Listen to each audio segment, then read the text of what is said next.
রথের মেলায় যাওয়ার পরে কাদের সাথে দেখা হলো, চলো প্রথম থেকে শুরু করছি রথে যাওয়ার ভিডিওটা। আমি রেডি সেডি থাকার পরে শোভন দাদারা চলে আসলো, একসাথে সবাই মিলে চলে আসলাম আমরা গোবিন্দপুর রথের মেলাতে। দেখো মেলাতে আসার পরে মেলার পুরো ভিডিওটা তোমাদের সামনে একটু দেখিয়ে দিয়েছি। পরে দেখতে পাই রথের মাথাটি ইলেকট্রিক তারের সাথে বেঁধে গেছে, তাই ছাড়িয়ে দিচ্ছে। ছাড়ানো হয়ে যাওয়ার পরে অনিমেষ বলছে রথ টানবো, তাই খুব লাফাচ্ছে। তাই আমি আর অনিমেষ রথ টানতে চলে গেছিলাম। আর দেখো রথের দিনে তো রথ তো টানতেই হবে, জয় জগন্নাথ। রথ টানা হয়ে গেলে আমরা প্রসাদ নিয়ে প্রসাদ সবাই এক এক করে খেয়ে নিলাম। প্রসাদ কা হয়ে গেলে মেলার মাঠে দেখতে পাই ছোট ছোট বাচ্চাদের উঠার গাড়ি নিয়ে এসছে। ওই মাঠে দেখতে পাই আরো একটা ছোট বাচ্চাদের উঠার গাড়ি নিয়ে এসছে। সব ছোট ছোট বাচ্চাদের গাড়ি দেখার পরে আমরা চলে আসলাম গারাপুতা কালী মায়ের মন্দিরে রথ দেখতে। গাড়ি থুয়ে আসার পরে দেখতে পাই গারাপুতা কালী মায়ের মন্দিরে আমার মতো অনেকে এসছে সবাই রথ দেখতে। মায়ের দর্শন করার পরে ভিতরে আসলাম। ভিতরে এসে দেখতে পাই প্যান্ডেলের ভিতরে রথ নেই, রথ গিয়েছে মাসির বাড়িতে। তাই আর রথ টান হলো না গারাপুতা কালী মায়ের মন্দিরে। হলো না বলে এখন যাচ্ছে শিব মন্দিরের দিকে। শিব মন্দিরের ঘন্টা বাজানো দড়িটাই বাঁধা ছিল, তাই অনিমেষ ভাই লাভ দিয়ে ঘন্টা বাজানোর চেষ্টা করলো। তারপরে আসা হলো ভোলে বাবার কাছে।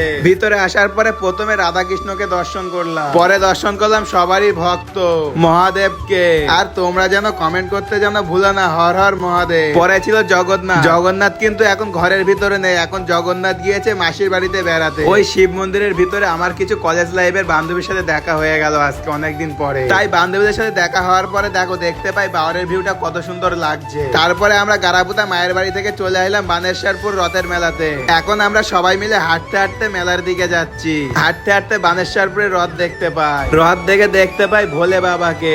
ভোলে বাবাকে দেখার পরে আমরা রথের মেলায় চলে আসলাম। এসে দেখতে পাই একটা ব্রেক ডান্স নাগরদোল্লা না কি যেন একটা বলে। মেলাতে ঘোরার সময় শোভন দাদাকে অনেকে দেখতে পাই, তাই সবাই দেরি না করে সবাই ফটো তুলে নিল শোভন দাদার সাথে। তারপরে আমি চলে আসলাম কোনিয়ারা রথের কাছে। রথ তো আজকে অনেক জায়গায় দেখলাম, এখন যেতে হবে বাড়ি। ভিডিওটি দেখা হয়ে গেলে যেন সবাই জয় জগন্নাথ বলতে ভুলো না। আর তোমরা সবাই কোন কোন জায়গাতে রথ দেখতে গিয়েছো অবশ্যই কমেন্ট করে বলে যেও। আর আমি কিন্তু অনেক জায়গাতে রথ দেখতে গিয়েছি। আর ভিডিওটি ভালো লাগলে একটা শেয়ার করে দিও সবাইয়ের কাছে।